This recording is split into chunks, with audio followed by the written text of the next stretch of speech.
Everyone in the cafe fell silent the moment she walked in, not because of how she looked, but because of the way he stood up.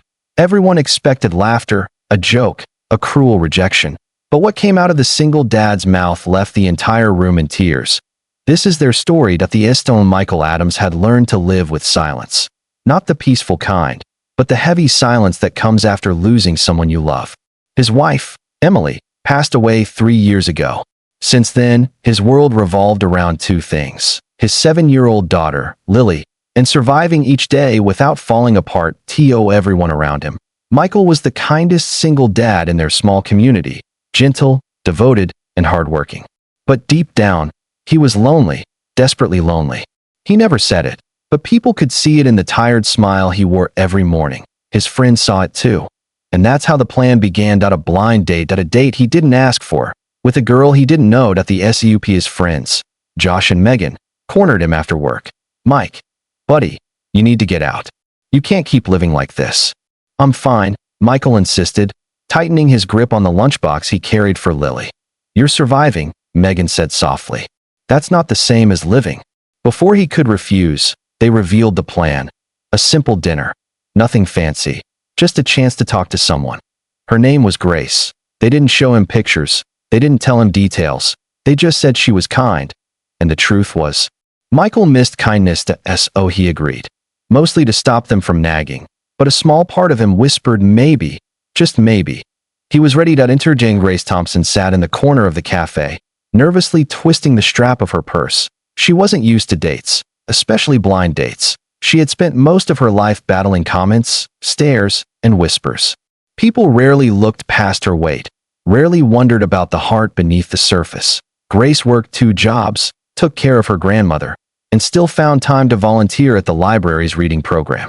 She loved poetry, watercolor painting, and cheesy romance movies, even though she had never truly experienced romance herself. Tonight, she almost didn't come, but something nudged her heart, something small and stubborn. Hoped the moment he walked in. Michael entered the cafe with a nervous smile, scanning the room.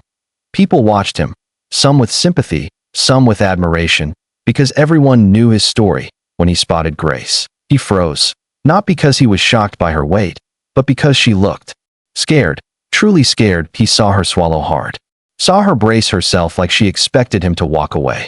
Something inside him tightened. He approached her table slowly. Her hands trembled as she stood.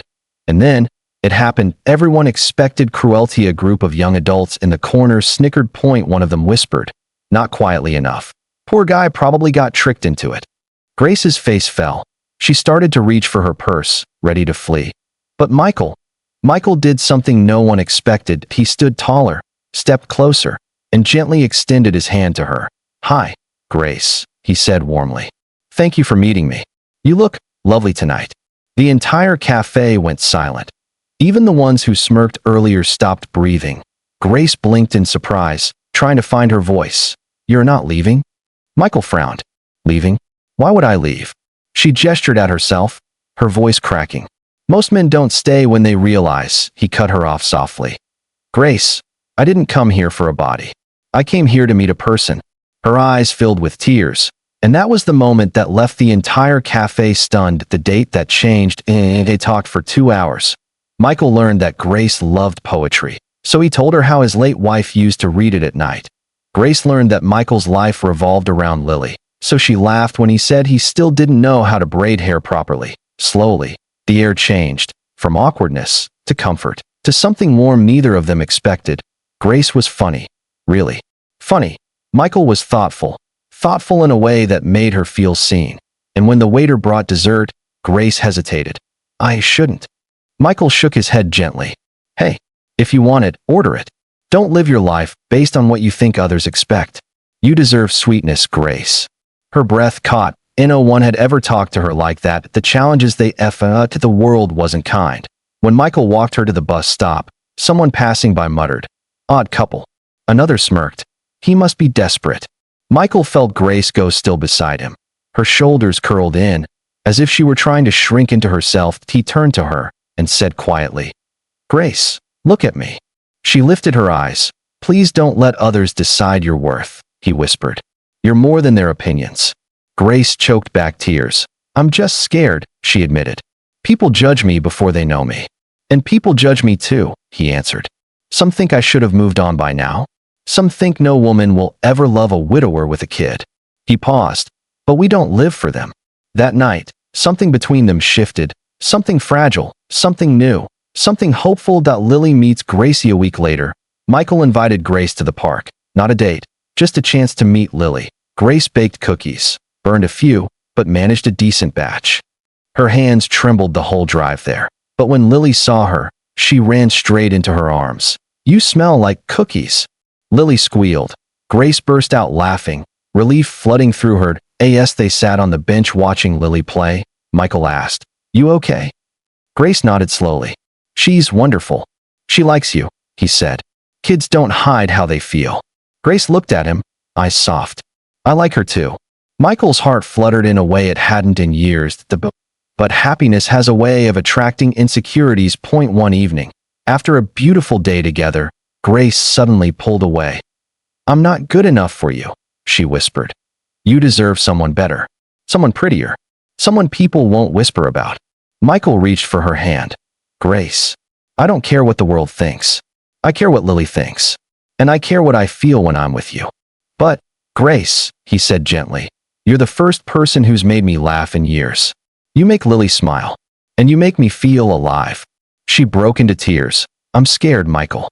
So am I, he answered. But I'd rather be scared with you than safe alone. The tearful MONT 2 weeks later, they returned to the cafe where they first met. People looked again, whispered again.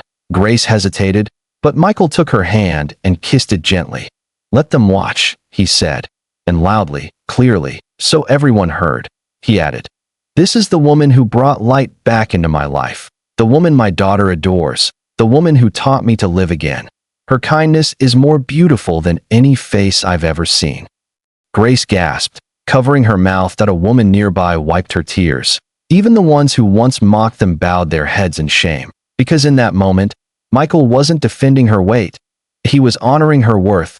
Love is not about perfection, not about size, not about meeting society's standards. Love is about kindness, understanding, healing, and choosing someone even when the world tells you not to.